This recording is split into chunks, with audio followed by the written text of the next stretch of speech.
at the heart of the Labour government. Oh, and live here, the naked heroes playing for their country. More on that in a minute. But first, the strange but true story of the dream detective. Christopher Robinson foretells the future in his dreams. He accurately predicted the Twin Towers atrocity in New York on September the 11th, the murder of Jill Dando, and many, many more incidents, like the horrific air show accident he dreamt about in July 1993. Days later, this terrible plane crash took place at Fairford Airfield, where two planes collided head-on at 300 miles per hour.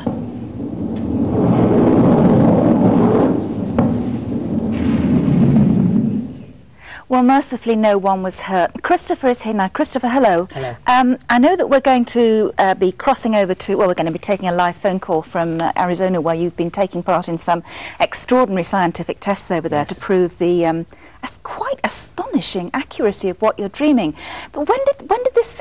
I know we've met you before. This didn't start at all until you were what, in your 30s? Yeah, I was about 35 when it started. And you've no idea why? No, we don't have any idea why. And I mean, we speculate on all sorts of things, but no real idea. What was your first precognitive dream? The first one was Chernobyl, and then there was Lockerbie, and then it moved into 1989, when I was dreaming about IRA bombs and things going off all over the place. So from September '89, it was like every day. And these dreams take different forms. Sometimes you're at the site of whatever's going to happen. Yes. Sometimes you're observing it. Yes, sometimes you're observing it. Sometimes you're taking the role of the people as well. So, I mean, in the early days, I would dream that somebody was going to be murdered, and in the dream, I was the one being killed. And that's quite frightening. And very quickly, I realised when you see on the news the next day or the day after that this has now happened and it wasn't you, you can get relaxed about that. Yeah. When you were at the University of Arizona, we'll be talking to the professor who supervised the tests on you there. It was a 10-day programme, wasn't it? Yes. Was it there that you had the dream in August about the Twin Towers? Yes, I was there for a month, and there were 10 days of experiments during the month. Yeah. And on August the 11th, I got up in the morning and we went to like a little debriefing, and you video everything that you do and write it all down before you do the experiment. And I said, I don't even want to talk about what I dreamt last night. And he said, well, what was it? And I said, I was in New York and terrorists crashed planes into those Twin Towers. Jeez. It was just like being there. And that was a matter, and that is a matter of record at the University of Arizona. Yeah, there are lots of people there that know about this. Yes. But I mean, the thing is, what you started doing now, you've worked with the police over here on several levels. Very, very early on, because you can't see stuff like this without them being interested in you, never mind you interested in them. Right, so you started with the police, but now, in fact, because of the astonishing accuracy of your dreams, you're now in touch with intelligence services. Yeah, it moved up from the police. I haven't had much to do with the police since '96. It moved up to somebody in another department, and now I've got another department, not only here, but through the university and a department in Washington. So you have a hotline, basically, and you know that these people will believe you. It's not a case of you knocking on a police station door and saying, you have to listen to me. I'm not allowed to tell you who I've met, but if I was, you'd be amazed. Well, in that case, why couldn't anything be done about the September the 11th?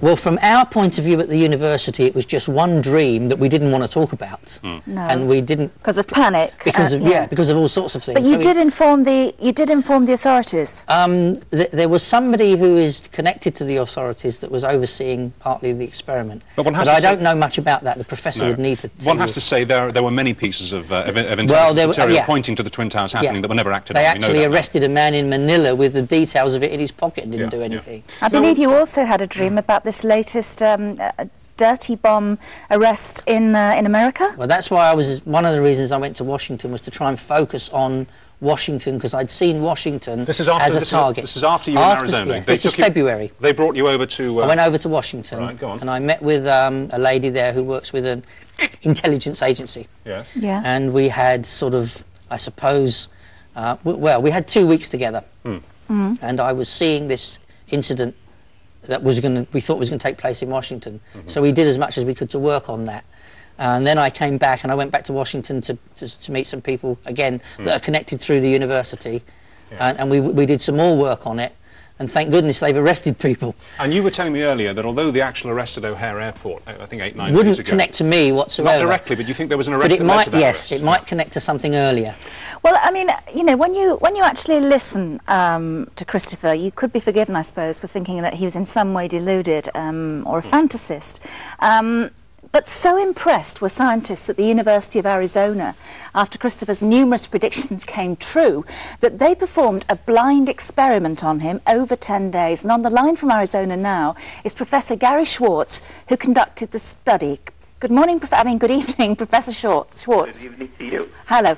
Can you tell us how he did, in other words, in these tests? How impressed were you by him? To tell you the truth, I was, as a technical term, I was, quote, blown away by the accuracy. I was completely surprised. This experiment involved Christopher going to sleep each night and then dreaming about where he would be taken the next day. And he would record his dreams. All of this was recorded on digital videotape. Yep. And then the information, which was held in secret envelopes that were randomly sorted and were kept in California. An envelope would be opened in California, and I would be told for the first time where we were going. Right. So, at the time that this information was being received, of course, the truth was I had no idea where we were going to go on any given day. The same was with Christopher. And day after day, he received highly specific information that was related to the process of going to the site, information at the site, and then continued information for the rest of the day, even though the experiment was, so to speak, officially completed. So in other words, he had lucid, logical, cogent dreams that the night before he was taken to a secret location of those locations. He saw in advance where he couldn't possibly have known consciously where he was going to be taken. That's correct. Now, also, you should understand that if he had gotten, for example, even 5 out of 10 correct, it would have been extraordinary. And he was expecting that if he did well, that's what would happen. It just so happened that he was, quote, in the zone, you might say.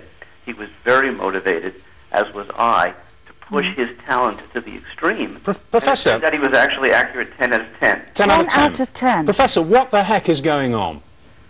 Well, of course, the truth is that nobody knows. However, it has been long known, actually throughout recorded history, that certain individuals have what are called precognitive dreams. That is, they can, quote, see the future.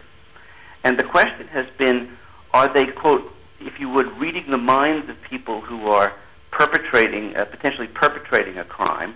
Are they, quote, tapping into, information in the universe about past, present, and future in some sort of way? Or are they actually receiving intelligent assistance from people who have died, as well as more highly intelligent sources that would provide this information? And by the way, at this point, all the hypotheses are plausible. Because we haven't got an answer. But of course, the question of whether you're receiving messages from either those who've passed on or those who are visualizing what they plan to do, such as planting a bomb, that's kind of blown away by the dreams that you have about accidental events, like absolutely. 2 aircraft colliding. Absolutely. That's right. And also... Very quickly, Professor, one last point from you, please. Go ahead. Yes, carry on. One last point from you, Professor, if you want to make your concluding point, please. Yes. Well, one thing I would like to say is that just like I consider Christopher to be a, quote, Michael Jordan of the dream intelligence world. But remember, Michael Jordan, on the average, was only about 45% in his baskets. In a good game, he gets 60%. In a bad game, he gets 20%. And so you're never going to judge even a superstar athlete on how they do in any single test. Okay. And so therefore, when you do an experiment with him, whether or not it, quote, works, is not itself a scientific test. Right. It's just an evaluation, a demonstration. Okay, thank you. Thank you very much. That is extraordinary. We're going to do something similar to that with you ourselves tonight. Yesterday we asked you if you would make yourself dream. I don't know how you do this, but if you could make yourself dream of a specific secret location to which we will take you today. Yes, that's right. Yes. And did you do that? I did. And whether it's right, we have to see. Well, 10 out of 10 ain't bad so far. No, I know. Now you wrote down I've written what the you dreamed. fundamentals of the dreams on some cards, which are in here. Right. If you give those to us, the original dream notes are back in my folder. All right. Well, you've written down the essential information of what you saw in the dream. The fundamental key words. The key words, the key images. Yes, okay. yes. Have you done a drawing as well? Yes, there are 2 drawings in there, if I remember. Well, let's just sign the back of this envelope along the seal.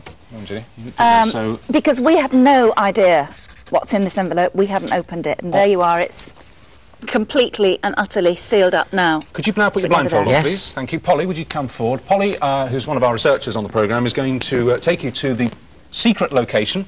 Yes. Which isn't too far from here, but of course it could be one of hundreds. Here we are in South London, just south of the capital centre, and he can't hear anymore. Good. And Polly, you're going to take him there. We've got a car standing by. It could be one of any locations in central London, correct? Okay, Polly, if you'd like to take him out, take him by the arm. I think he's going to need a bit of assistance because he can't see. Hang on. All right. Okay, well done, Paul. Okay. And we will be going live to that secret location, which only 1 or 2 people on this programme know. Not us. Not us, towards the end of the programme. But 10 out of 10, he ought to have got it right. OK, absolutely no predictions on who'll be playing You Say We Pay Later. At this stage, it's wide open. Here's tonight's qualifier. 20 years ago today, the Steven Spielberg movie E.T. was